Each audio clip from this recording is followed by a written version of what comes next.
सभी को जय मसीह की। मैं परमेश्वर का धन्यवाद देता हूँ। एक बार फिर परमेश्वर ने हमें मौका दिया है कि हम उसकी पवित्र उपस्थिति में आकर के परमेश्वर का जीवता वचन पवित्र आत्मा के प्रकाशन के द्वारा सीख सकें।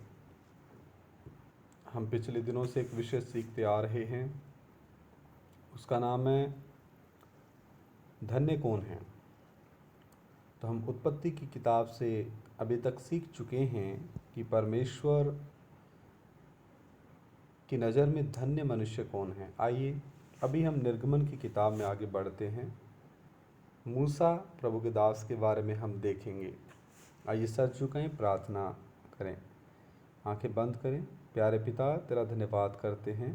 थोड़ी देर तेरा जीवता वचन सीखने जा रहे हैं। पवित्र आत्मा हमारी ज्ञान बुद्धि समझ आप खोल दो। एक एक वचन पवित्र आत्मा आप प्रकाशन करके दो और ये वचन सभी को समझ में आए और पूरे माहौल को तेरे हाथ में सौंपता हूँ।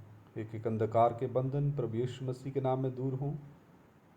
बच्चों को भी ये वचन समझ में आए, बड़ों से लेकर बच्चों को सबको तेरा वचन समझ में आए। पवित्र आत्मा आप इस रीति से तेरा वचन खोल के दें। प्रभु यीशु मसीह के नाम से मांगते हैं, आमीन। आइए निर्गमन तीसरा अध्याय 10, 11, 12, 13, 14, 15, 10 से 15 वचन मैं पढ़ रहा हूँ। इसलिए आ, मैं तुझे फ़िरौन के पास भेजता हूँ। यहाँ परमेश्वर मूसा को बुला रहा है कि आप आइए। हे मूसा आ, मैं यानी परमेश्वर तुझे फ़िरौन के पास भेजता हूँ कि तू यानी मूसा मेरी इज़राइली प्रजा को मिस्र से निकाल लाए। परंतु मूसा ने परमेश्वर से कहा, मैं कौन हूँ जो फ़िरौन के पास जाऊँ और इज़राइलियों को मिस्र से निकाल ले आऊँ। यहाँ पर मूसा परमेश्वर से कहता है मैं कौन हूँ, यानी मूसा को अब यहाँ लगने लगा कि मैं अयोग्य हूँ परमेश्वर। लेकिन एक समय में मूसा योग्य था जब वो मिस्र में फ़िरौन के महल में रहता था। बचपन से लेकर 40 साल की उम्र तक वो वहाँ पे रहा, पला बड़ा, उसका पालन पोषण वहाँ हुआ, पढ़ाई वहाँ हुई और बखूबी वो एक अच्छा योग्य संसार की दृष्टि में एक इंसान और एक सेनानायक वहाँ बना। लेकिन वहाँ जब उसके हाथों एक मिस्री मारा गया, उसके पश्चात वो वहाँ से भागा, जंगल बियाबान से, मरुभूमि से, रेगिस्तानों से होता हुआ, बियाबानों से होता हुआ वो एक ऐसी जगह पहुंचा जहां यित्रो रहता था और वहां यित्रो के पास उनकी भेड़ों की रखवाली करते हुए 40 साल उसने बिताए। कुल मिला के जब मूसा 80 साल की उम्र का पहुंचा, उस समय मूसा परमेश्वर को कहता, जब परमेश्वर ने मूसा को इस हालत में बुलाया, जब मूसा ने अपने आप को अयोग्य महसूस किया, जब मूसा की पूरी खुदी काम करना बंद कर गई थी, यानी कि ये कह सकते हैं कि वो ये समझता था कि मैं किसी काम का नहीं हूँ। तो यहाँ मूसा कहता है मैं कौन हूँ जो परमेश्वर के कार्य को करूँ, मैं कौन हूँ जो फ़िरौन के पास जाऊँ और इज़राइलियों को मिस्र से निकाल ले आऊँ। उसने कहा, यानी 12 वचन, परमेश्वर ने कहा, निश्चय मैं तेरे संग रहूँगा और इस बात का कि तेरा भेजने वाला मैं हूँ तेरे लिए यह चिन्ह होगा कि जब तू उन लोगों को मिस्र से निकाल चुके तब तुम इसी पहाड़ पर परमेश्वर की उपासना करोगे। यानी जिस पहाड़ पर मैं आपको ये फरमान, हुक्मनामा, आदेश, आज्ञा दे रहा हूँ, मूसा व आप सभी मिस्र की गुलामी से निकल करके आके इसी पहाड़ पर मेरी उपासना करोगे। ये आपके लिए एक चिन्ह है। और परमेश्वर ने वायदा किया कि मैं निश्चय तेरे संग रहूँगा। 13 वचन, मूसा ने परमेश्वर से कहा, जब मैं इस्राएलियों के पास जाकर उनसे कहूँ, तुम्हारे पितरों के परमेश्वर ने मुझे तुम्हारे पास भेजा है, तब यदि वे मुझसे पूछें उसका क्या नाम है, तब मैं उनको क्या बताऊं? यहाँ भी मूसा ने एक सवाल पूछा परमेश्वर से, फिर दोबारा यानी परमेश्वर के नाम के बारे में जानने की उसकी इच्छा हुई। और उसका ये सवाल पूछना स्वाभाविक भी था, जायज़ था, लाजमी था, क्योंकि जो इज़राइली कौम है, जो मिस्र की ग़ुलामी में वहाँ हैं, बेहाल हैं, तड़प रहे हैं, तो उनको ऐसे ही कोई इंसान जाके बोले कि मुझे परमेश्वर ने भेजा है, तो उनका भी विश्वास करना थोड़ा सा कठिन महसूस होता है। इसलिए मूसा ने परमेश्वर से ये सवाल पूछा। आइए 14 आयत में परमेश्वर ने क्या जवाब दिया देखते हैं। परमेश्वर ने मूसा से कहा, मैं जो हूँ सो हूँ। फिर उसने कहा, तो इस्राएलियों से यह कहना, जिसका नाम मैं हूँ है, उसी ने मुझे तुम्हारे पास भेजा है। परमेश्वर ने स्पष्ट तौर पे कहा कि मेरा नाम मैं जो हूँ सो हूँ। मेरे प्रियो, नाम अगर किसी का है तो उससे पहले कोई ना कोई पक्का है। जैसे मेरा नाम करमवीर सिंह है। मेरा नाम मुझे इसलिए मिला क्योंकि मुझसे पहले मेरे पिताजी का नाम था, यानी श्री किशन चंद।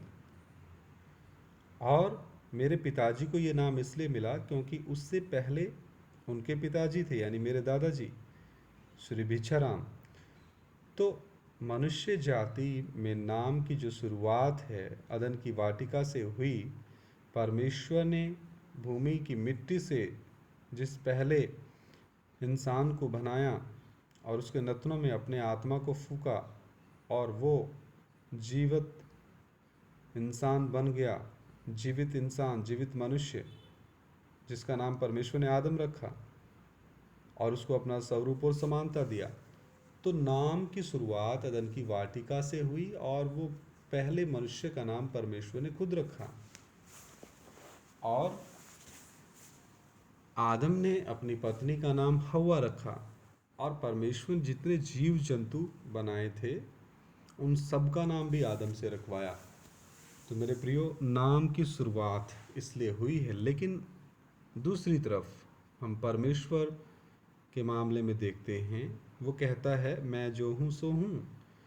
क्योंकि प्रकाशित वाक्य पहला अध्याय 8 आयत भी कहती है कि मैं अल्फ़ा और ओमेगा हूँ। प्रकाशित वाक्य 22 अध्याय 13 आयत भी कहती है कि मैं पहला और अंतिम हूँ। और ऐसी आयतें हमें यशायाह नबी में भी देखने को मिलती हैं। वो भी मैं आयतें आपको पढ़ देता हूँ। आइए मेरे साथ खोलिए यशायाह नबी की किताब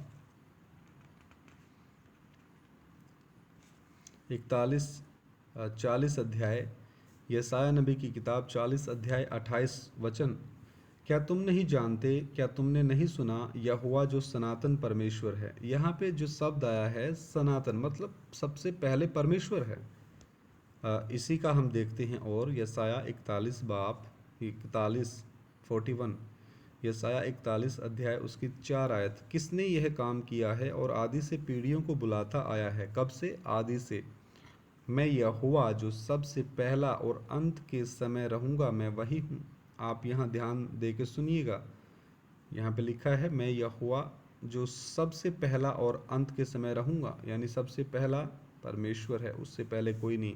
इसलिए परमेश्वर का कोई नाम नहीं। इसलिए परमेश्वर कहता मैं जो हूँ सो हूँ। और इजरायलियों से कहना कि जिसने मुझे भेजा उसका नाम मैं हूँ, तब वो समझ जाएंगे कि अब्राहम, इसहाक और याकूब के परमेश्वर ने मूसा को भेजा है। और भी हम वचन मैं आपको देना चाहूँगा। यशायाह नबी 43 अध्याय 10, 11, 12, 13 वचन। यशायाह नबी 43 अध्याय 10 से 13। यहोवा की वाणी है, तुम मेरे साक्षी हो और मेरे दास हो, जिन्हें मैंने इसलिए चुना है कि समझकर मेरी प्रतीति करो और ये जान लो कि मैं वही हूँ। मुझसे पहले कोई परमेश्वर ना हुआ। ध्यान दे के सुनना, वचन स्पष्ट कहता है मुझसे पहले कोई परमेश्वर ना हुआ और ना मेरे बाद कोई होगा। इसलिए परमेश्वर कहता, मैं जो हूँ सो हूँ, मैं ही यहोवा हूँ और मुझे छोड़ कोई उद्धार करता नहीं। मैं ही ने समाचार दिया और उद्धार किया और वर्णन भी किया, जब तुम्हारे बीच में कोई पराया देवता ना था। इसलिए तुम ही मेरे साक्षी हो। यहोवा की यह वाणी है, मैं ही परमेश्वर हूँ और भविष्य में भी मैं ही हूँ। मेरे हाथ से कोई छुड़ा ना सकेगा। जब मैं काम करना चाहूँ तब कौन मुझे रोक सकेगा। और भी आपको मैं सबूत देता हूँ। यशायाह नबी 44 अध्याय 6 वचन में आप आ जाइए। यहोवा जो इज़राइल का राजा है, अर्थात सेनाओं का यहोवा जो उसका छुड़ाने वाला है, वह यों कहता है, मैं सबसे पहला हूँ और मैं ही अंत तक रहूँगा, मुझे छोड़ कोई परमेश्वर है ही नहीं। तो मेरे प्रियो, इसलिए प्रभु यीशु मसीह जो एकमात्र सच्चा परमेश्वर है, पुराने नियम में यहोवा परमेश्वर के तौर पे देखने में आता है। और प्रभु यीशु मसीह नाम तो उस शरीर को दिया गया है जिस शरीर के द्वारा मनुष्य जाति के पापों और श्रापों को उठाना था। परमेश्वर और पापी आदम वंशियों के बीच में पाप की दीवार को तोड़ना था। पाप की दीवार को तोड़ने के लिए, पापी आदम वंशियों के पाप और श्रापों को अपने ऊपर उठाने के लिए एक ऐसे इंसान की आवश्यकता थी जो निष्कलंक हो, जो कुंवारी से जन्मा हो, निष्पाप हो, निर्दोष हो, पवित्र हो। और जब आदम और हव्वा ने ही पाप कर दिया, जो मात्र 2 इंसान इस पृथ्वी पर थे, तो उनके मध्य में फिर कोई इस बलि के लायक नहीं बचा। इसलिए उत्पत्ति 3 का 15 के मुताबिक परमेश्वर ने जो पहली भविष्यवाणी इस संसार के लिए दी कि स्त्री की संतान आएगी, तो स्त्री की संतान, जब हम यूहन्ना रचित सुसमाचार 1 अध्याय 1 आयत देखते हैं, आदि में वचन था, वचन परमेश्वर के साथ था और वचन ही परमेश्वर था और सब कुछ उसी वचन के द्वारा उत्पन्न हुआ।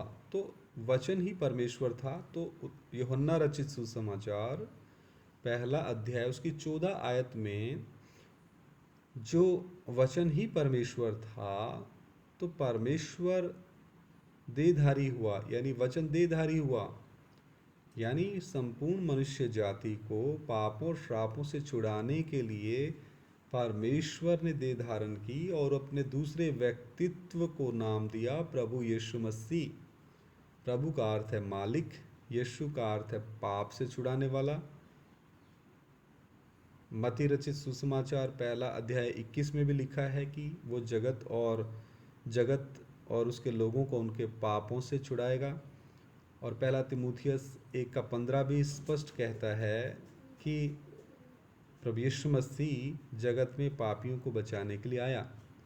तो यीशु का अर्थ है पाप से छुड़ाने वाला और मसीह का अर्थ है पाप से छुड़ाने का पूरा पूरा अधिकार रखने वाला। और इसीलिए प्रेरितों के कार्य 4 का 12 वचन परमेश्वर ने पवित्र आत्मा के द्वारा दिया कि स्वर्ग के नीचे पृथ्वी पर मनुष्यों के बीच में कोई दूसरा नाम नहीं दिया गया जिसके द्वारा हम बचाए जाएं। किससे? पाप से।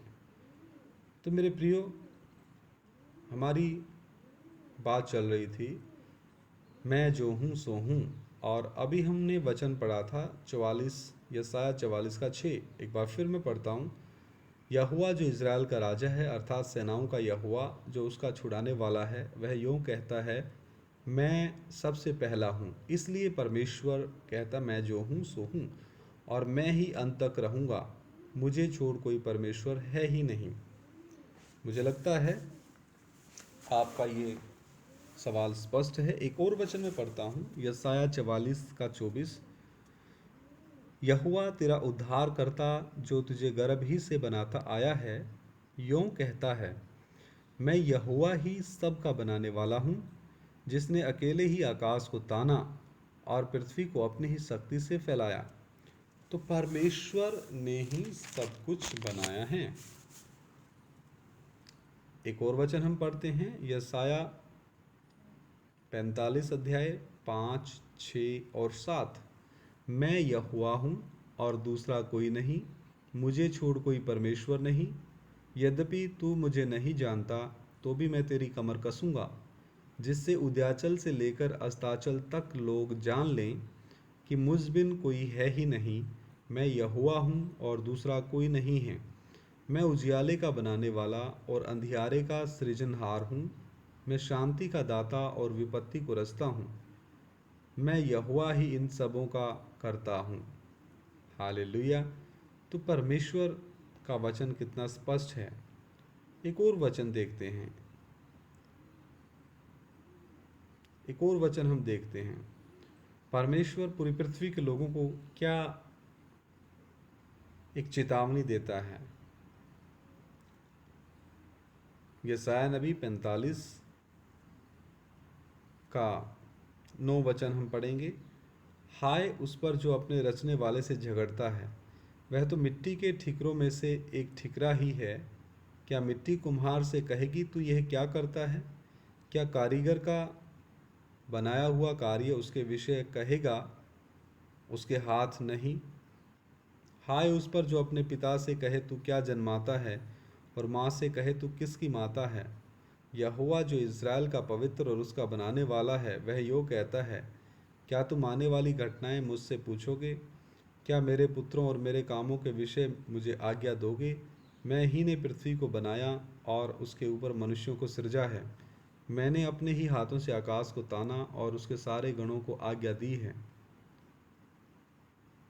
तो मेरे प्रियो, परमेश्वर का वचन कितना स्पष्ट है। आज वर्तमान मिट्टी के ठिकरे यानी मनुष्य जाति, जो पाप के कारण शैतान ने लोगों को अलग अलग धर्मों, जातियों, बिरादरियों में बांट दिया है, वो मिट्टी के ठिकरे बहुत से ऊटपटांग सवाल करते हैं कि प्रभु यीशु मसीह तो खुद को नहीं बचा पाया, वो दूसरों को क्या बचाएगा। तो कान खोलकर सुन लो। परमेश्वर के न्याय को उठाने के लिए, आदमवंशियों के पापों और श्रापों को उठाने के लिए परमेश्वर खुद देहधारी हुआ है, और उस देह का नाम है परमेश्वर जब दूसरे व्यक्तित्व में आप प्रभु यीशु मसीह। और उसे चुपचाप पूरी मानव जाति, मनुष्य जाति के पापों और श्रापों को उठाना था, ताकि कैसे न कैसे हम पापियों को परमेश्वर बचा सके। पूरी मानव जाति के पापों और श्रापों को उठाने के लिए एक ऐसे इंसान, मनुष्य की आवश्यकता थी जो कुंवारी से जन्मा हो, निर्दोष हो, निष्कलंक हो, निष्पाप हो, पवित्र हो, और उसने अपने आप को स्वयं अर्पण करना था, मनुष्य जाति के लिए मरना था, और मनुष्य जाति के लिए मर के आत्मा और प्राण, मनुष्य जाति के पापों की जो सजा है, रोमियो की पत्री 3:23 कहता, सब ने पाप किया और सब परमेश्वर की महिमा से रहित हैं। और रोमियो की पत्री 6:23 वचन स्पष्ट कहता, पाप की मजदूरी मौत है, लेकिन परमेश्वर का वरदान हमारे प्रभु यीशु मसीह में अनंत जीवन है। तो प्रभु यीशु मसीह एक परमेश्वर के वरदान के तौर पे आए और पूरी मानव जाति के पापों और श्रापों को उठाने के लिए आए। ऐसा विश्वास करने वाला मनुष्य धन्य है। और फिलिपियों की पत्री भी चिल्ला चिल्लाकर प्रभु यीशु मसीह के बारे में बताती है कि वो कौन है। जब आप फिलिपियों की पत्री 2 अध्याय 5 से लेकर आगे पढ़ेंगे, वहाँ स्पष्ट लिखा है कि तुम्हारा भी स्वभाव वैसा ही जैसा प्रभु यीशु मसीह का था, जिसने परमेश्वर के स्वरूप में होकर भी अपने आप को इसको अपने वश में रखने की वस्तु नहीं समझा। यानी परमेश्वर हम पापियों को बचाने के लिए अनंत काल का परमेश्वर, अनंत काल का प्रेमी परमेश्वर हमारे समान ही हो गया। इब्रानियों की पत्री भी स्पष्ट तौर पे बताती है, वो भी आप वचन नोट कर सकते हैं कि तूने बलियां नहीं चाही बल्कि हमारे लिए, मेरे लिए एक देह तैयार की। आइए वो भी वचन देखते हैं। इब्रानियों की पत्री, इब्रानियों की पत्री आइए उसके ऊपर भी हम ध्यान देंगे। 10 अध्याय, इब्रानियों की पत्री 10 अध्याय 5 वचन से लेके 7 तक। इसी कारण वह जगत में आते समय, कौन? परमेश्वर कहता है, बलिदान और भेंट तूने ना चाही, पर मेरे लिए एक देह तैयार की। होम बलियों और पाप बलियों से तू प्रसन्न नहीं हुआ। तब मैंने कहा, देख मैं आ गया हूँ, पवित्र शास्त्र में मेरे विषय में लिखा हुआ है, ताकि हे परमेश्वर तेरी इच्छा पूरी करूँ। तो परमेश्वर ने अपने आप को 3 व्यक्तित्व में प्रकट किया है मेरे प्रियो। पिता परमेश्वर, पुत्र परमेश्वर, पवित्र आत्मा परमेश्वर। लेकिन ये 3 व्यक्तित्व हैं, लेकिन व्यक्ति सिर्फ एक है, यानी परमेश्वर एक है, लेकिन उसने अपने आप को 3 व्यक्तित्व में प्रकट किया। पिता परमेश्वर, पुत्र परमेश्वर, पवित्र आत्मा परमेश्वर, तीनों मिलकर त्रिएक परमेश्वर।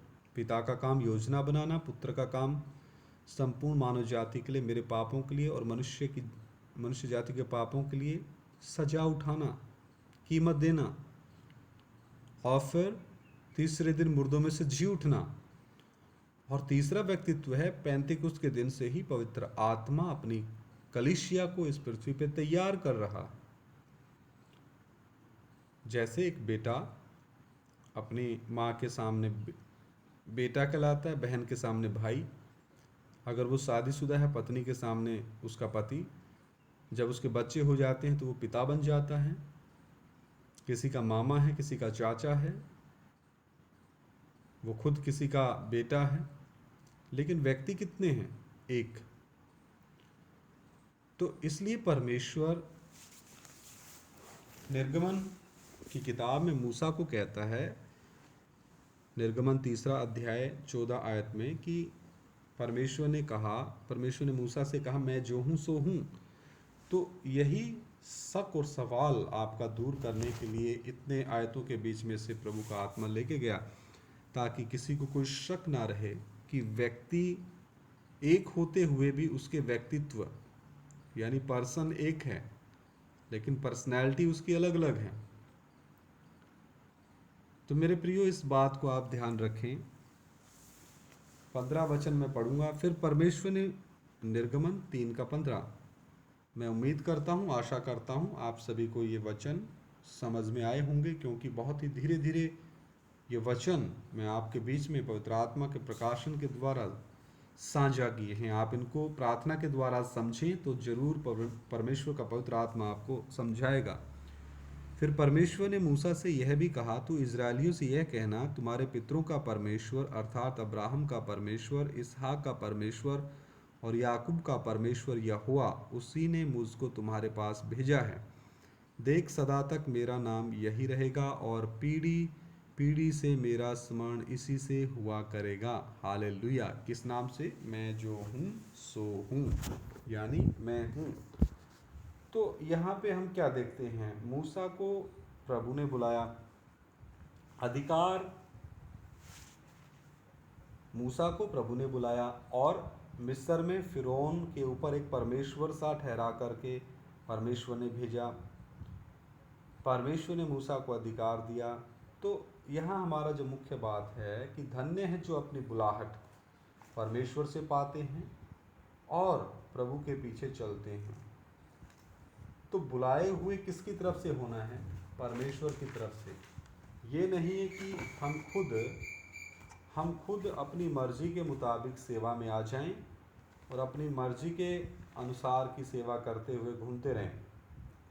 यहाँ एक और बात ध्यान में देंगे हम, कि जब मूसा ने अपनी कमी को परमेश्वर को बताया, निर्गमन 4:10 मैं पढ़ना चाहूँगा। निर्गमन 4:10। ये बातें सारी होने के बाद मूसा ने अपनी कमी को एक बार फिर परमेश्वर के सामने रखा। आइए पढ़ते हैं निर्गमन 4:10। मूसा ने यहोवा से कहा, हे मेरे प्रभु, मैं बोलने में निपुण नहीं, ना तो पहले था और ना जब से तूने अपने दास से बातें करने लगा। मैं तो मुंह और जीभ का भद्दा हूँ। ये कमी मूसा ने परमेश्वर के सामने रखी। क्या? मैं बोलने में निपुण नहीं। अब आगे परमेश्वर क्या कहता है? निर्गमन 4:11। यहोवा ने उससे कहा, मनुष्य का मुंह किसने बनाया है? और मनुष्य को गूंगा या बहरा या देखने वाला या अंधा मुझ यहोवा परमेश्वर को छोड़ कौन बना सकता है? अब मूसा को परमेश्वर ने क्या क्या बताया कि परमेश्वर ने ही मनुष्य का मुंह बनाया है, परमेश्वर ने मनुष्य को गूंगा किया है, परमेश्वर ने ही बहरा किया है या देखने वाला या अंधा। तो ये सब कुछ बनाने वाला कौन है? हे मूसा, मैं ही हूँ, ताकि ठीक समय पर मैं गूंगे मनुष्य की गूंगेपन को दूर करके अपनी महिमा को प्रकट करूं, बहरे मनुष्य के बहरेपन को दूर करके परमेश्वर की महिमा प्रकट करूं, और अंधे को रोशनी देके अपनी महिमा को प्रकट करूं। तो आज की जो मनुष्य जाति है, यशायाह नबी में हमने जो देखा, वो ठिकरे कुम्हार को सवाल पूछते हैं। मनुष्य जाति जो ठिकरों के समान हैं, यहोवा परमेश्वर जो उनका बनाने वाला है, एक कुम्हार के तौर पर मनुष्य जाति का रचने वाला है, उनसे सवाल करती है। तो कुछ लोग गूंगे बने हुए हैं, तो परमेश्वर चाहता है कि लोगों का गूंगापन दूर हो, और वो परमेश्वर के वचन को सुनने से अपने कानों को मोड़ लेते हैं। परमेश्वर चाहता है वो परमेश्वर के वचन को सुने, और उनकी आंखें जो संसार के ईश्वर ने अंधी करके रखी। अब इसका स्पष्ट प्रमाण है, पहला यूहन्ना 5:19 कहता है, हम जानते हम परमेश्वर से है और सारा संसार दुष्ट के वश में पड़ा है। और दूसरा करंथिया में भी हम देखते हैं, दूसरा करंथिया 4:4 में हम देखते हैं, दूसरा करंथिया 4:4, और उन विश्वासियों के लिए जिनकी बुद्धि संसार के ईश्वर ने अंधी कर रखी। क्या कर रखी? अंधी कर रखी है, ताकि मसीह जो परमेश्वर का प्रतिरूप है, इमेज ऑफ गॉड, उसके तेजों में सुसमाचार का प्रकाश उन पर ना चमके। तो अब परमेश्वर कितने समय से ये चाहता है कि मनुष्य जाति अंधी ना रहे, मनुष्य जाति परमेश्वर के वचन को पढ़े, और परमेश्वर के वचन के द्वारा परमेश्वर के स्वभाव को, परमेश्वर की आदतों को मनुष्य जाति जान ले। हालेलुया। आगे परमेश्वर ने मूसा को वायदा दिया, निर्गमन 4:12, अब जा, मैं तेरे मुख के संग होकर, यानी परमेश्वर, हे मूसा, मैं तेरे मुख के संग होकर जो तुझे कहना होगा वह तुझे सिखलाता जाऊंगा। परमेश्वर ने ये भी उसका सवाल क्लियर कर दिया, परंतु मूसा ने फिर भी आदेश नहीं माना। तो परमेश्वर का व्यवहार आप अभी देखिए, जब मूसा ने आदेश नहीं माना। निर्गमन 4:14 से 16 के बीच में हम पढ़ेंगे कि यहोवा का जो क्रोध मूसा पर भड़का, और हारून उसका बड़ा भाई, उसको मूसा के साथ परमेश्वर ने फिर दिया। जब यहोवा का कोप मूसा पर भड़का और उसने कहा, क्या तेरा भाई लेवीय हारून नहीं है? मुझे निश्चय है कि वह बोलने में निपुण है, और वह तुझसे भेंट के लिए निकला आता है, और तुझे देखकर मन में आनंदित होगा, इसलिए तू उसे ये बातें सिखाना, और मैं उसके मुख के संग और तेरे मुख के संग होकर जो कुछ तुम्हें करना होगा वह तुमको सिखलाता जाऊंगा। वह तेरी ओर से लोगों से बातें किया करेगा, वह तेरे लिए मुंह और तू उसके लिए परमेश्वर ठहरेगा। कौन? हारून तो मूसा के लिए मुंह का काम करेगा, और मूसा हारून के लिए परमेश्वर के समान ठहरेगा। तो तू इस हाँ, तो यहाँ पर 14 से 16 हमने पढ़ा। तो परमेश्वर का क्रोध मूसा के ऊपर भड़का, और परमेश्वर ने एक दूसरे सहाय के तौर पे, मतलब उसके बड़े भाई को, कि वो बोलने में निपुण था। परमेश्वर तो सर्वज्ञानी है, परमेश्वर को पूरे संसार के समस्त वर्तमान लोगों के नाम, उनकी आदतें, वो क्या क्या करेंगे सब पता है, क्योंकि परमेश्वर सर्वज्ञानी है। आदम से लेके आखिरी मनुष्य इस पृथ्वी पे जो होगा, कौन क्या क्या करेगा, सब कुछ परमेश्वर को पता है। अब हम निर्गमन 7:1-2 पढ़ते हैं। निर्गमन 7:1-2। तब यहोवा ने मूसा से कहा, सुन, मैं तुझे फिरौन के लिए परमेश्वर सा ठहराता हूँ, और तेरा भाई हारून तेरा नबी ठहरेगा। अब फिरौन के लिए परमेश्वर कौन बन गया? मूसा। किसने अधिकार दिया? परमेश्वर ने। किसने बुलाया? परमेश्वर ने। किसने भेजा? परमेश्वर ने। परमेश्वर ने बुलाया, परमेश्वर ने भेजा, परमेश्वर ने अधिकार दिया। परमेश्वर बुलाता है, अधिकार देता है, नियुक्त करता है और भेजता है। इस रीति से आने वाले सभी मनुष्य, भाई बहन, सेवक धन्य हैं। तो यहाँ पर फिर मैं पढ़ता हूँ निर्गमन 7 अध्याय 1 और 2। तब यहोवा ने मूसा से कहा, सुन, मैं तुझे फिरौन के लिए परमेश्वर सा ठहराता हूँ। यहाँ परमेश्वर मूसा को अधिकार दे रहा है। और तेरा भाई हारून तेरा नबी ठहरेगा, यानी हारून परमेश्वर की बातें मूसा को बताएगा। फिर मूसा वो सारी बातें फिरौन के मिस्र के अधिकारी फिरौन को बताएगा। और फिर मूसा फिरौन के सामने फिरौन का परमेश्वर के तौर पे समझा जाएगा।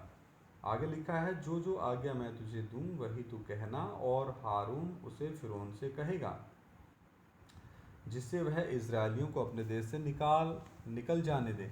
यहाँ पे परमेश्वर कहता है, जो जो आज्ञाएं मैं तुझे दूं, यानी मूसा को परमेश्वर जो जो आज्ञाएं दे वही तू कहना, मतलब वही मूसा आपने कहनी है, उसके अलावा नहीं। और हारून उसे फिरौन से कहेगा, यानी फिर हारून एक नबी की भूमिका को अदा करेगा। नबी की भूमिका के तौर पे वो फिरौन से वार्तालाप करेगा, परमेश्वर के ओर से ठहराए हुए नबी की मानिंद। तो मूसा को परमेश्वर ने उसका भाई दे दिया, जिससे उसकी मदद हो। आगे लिखा, जिससे वह इजरायलियों को अपने देश से निकल जाने दे। तो परमेश्वर कितना चीज़ों को व्यवस्थित, अनुशासित, डिसिप्लिन्ड करके, एक अच्छे क्रम में करके हम मनुष्य जाति के सामने देता है, लेकिन हम लोग परमेश्वर की आज्ञा को नहीं मानते। अब हम आगे देखते हैं निर्गमन 15 का 26। निर्गमन 15 का 26। निर्गमन 15 का 26। यदि तू अपने परमेश्वर यहोवा का वचन तन मन से सुने और जो उसकी दृष्टि में ठीक है वही करे, और उसकी आज्ञाओं पर कान लगाए और उसकी सब विधियों को माने, तो जितने रोग मैंने मिस्रियों पर भेजे हैं उनमें से एक भी तुझ पर ना भेजूंगा, क्योंकि मैं तुम्हारा चंगा करने वाला यहोवा हूँ। Hallelujah, hallelujah. तो मेरे प्रियो, यहाँ पर परमेश्वर का वचन स्पष्ट कहता है, वही मनुष्य धन्य हैं जो परमेश्वर का वचन तन मन से सुनता है, जो परमेश्वर की दृष्टि में ठीक है वही करता है, जो परमेश्वर की आज्ञाओं पे कान लगाता है, जो परमेश्वर की सब विधियों को मानने के लिए तैयार रहता है। ऐसा मनुष्य ही परमेश्वर की दृष्टि में धन्य है। Hallelujah, hallelujah. स्वर्गीय कानून के मुताबिक ऐसा मनुष्य ही धन्य है। हालेलुया। निर्गमन 19 का 5 और 6 वचन भी मैं पढ़ता हूँ। इसलिए अब यदि तुम निश्चय मेरी मानोगे और मेरी वाचा का पालन करोगे, तो सब लोगों में से तुम ही मेरा निज धन ठहरोगे। समस्त पृथ्वी तो मेरी है, और तुम मेरी दृष्टि में याजकों का राज्य और पवित्र जाति ठहरोगे। जो बातें तुझे इजरायलियों से कहनी हैं वे ये ही हैं। हालेलुया। तो धन्य कौन है? जो परमेश्वर की मानता है। धन्य कौन है? जो परमेश्वर की वाचा का पालन करता है। धन्य कौन है? जो परमेश्वर की आज्ञा का पालन करते हुए अपने जीवन में परमेश्वर की इच्छा को अनुभव करते हुए परमेश्वर की इच्छा का पालन करने के लिए सदैव तत्पर रहने वाला भाई और बहन ही क्या है? धन्य है। और ये याजकों का समाज का जो वायदा दिया है, तुम मेरी दृष्टि में यानी परमेश्वर की दृष्टि में फिर ऐसा करने वाले लोग, भाई बहन, याजकों का राज्य, पवित्र जाति ठहरते हैं, जिसके बारे में पहला पत्रस 2 का 9 में भी परमेश्वर ने नए नियम में वायदा दिया है। वो भी मैं पढ़ना चाहूँगा। पहला पत्रस 2 का 9। पर तुम एक चुना हुआ वंश और राजपदधारी, याजकों का समाज और पवित्र लोग और परमेश्वर की निज प्रजा हो, इसलिए कि जिसने तुम्हें अंधकार में से अपनी अद्भुत ज्योति में बुलाया है उसके गुण प्रकट करो। तो धन्य कौन है जो चुना हुआ वंश है। धन्य कौन है जो राजपदधारी याजकों का समाज है। धन्य को कौन है जो प्रभु यीशु मसीह के लहू के द्वारा पवित्र हुए लोग हैं। धन्य कौन है जो परमेश्वर की निज प्रजा हैं। और धन्य कौन है जो अंधकार से परमेश्वर ने निकालकर अद्भुत ज्योति में जिनको प्रवेश कराया है, जिनको बुलाया है। और धन्य कौन है जो परमेश्वर के गुणों को प्रकट करते हैं, अंधकार में ज्योति के पुत्रों की मानिंद चमकते हैं। अंधकार में परमेश्वर के स्वभाव को लेखते हुए, क्योंकि परमेश्वर ने खुद कहा मैं जगत की ज्योति हूँ, और परमेश्वर ने यह भी कहा तुम भी जगत की ज्योति हो। तो अंधकार में ज्योति के पुत्रों की मानिंद कार्य करो, अंधकार में चमको। तो अंधकार में परमेश्वर के पुत्रों की मानिंद, परमेश्वर के गुणों को प्रकट करने वाला, मसीह यीशु के स्वभाव को संसार में प्रकट करके चलने वाला भाई और बहन ही धन्य हैं। हालेलुया। तो मेरे प्रिय भाइयों बहनों, हमारा जो विषय है कि धन्य कौन है, ये हम सीखते आ रहे हैं। आइए सर झुकाएं, प्रार्थना करें। मैं आपसे विनती करूंगा इन वचनों के ऊपर आप सभी मनन करें, प्रार्थना के साथ इनको सुनें। परमेश्वर आप सभी को आशीष दे। महान जीवते परमेश्वर, अनुग्रहकारी प्रभु, मैं आपका धन्यवाद देता हूँ जो वचन पवित्र आत्मा आपने हमें दिए। हम आपके आभारी हैं। आने वाले समय में भी आप और अधिक गहराई से हम सबको आपका वचन सिखाइएगा, ताकि तेरा वचन सीखते सीखते हम आपके स्वरूप और समानता में अंश अंश करके बदलते जाएं, और हम मसीह यीशु के ढील डोल में बढ़ जाएं, परमेश्वर के पुत्र की पहचान में एक हो जाएं। सारे माहौल को तेरे हाथ में सौंप देता हूँ। एक एक बंधन यीशु मसीह के नाम में दूर हो, और तेरा ये वचन का प्रकाशन एक एक को समझ में आए। प्रभु यीशु मसीह के नाम से मांगते सुनो और ग्रहण करो, आमीन। सभी को जय मसीह की। प्रभु आप सभी के साथ हो। मारानाथा।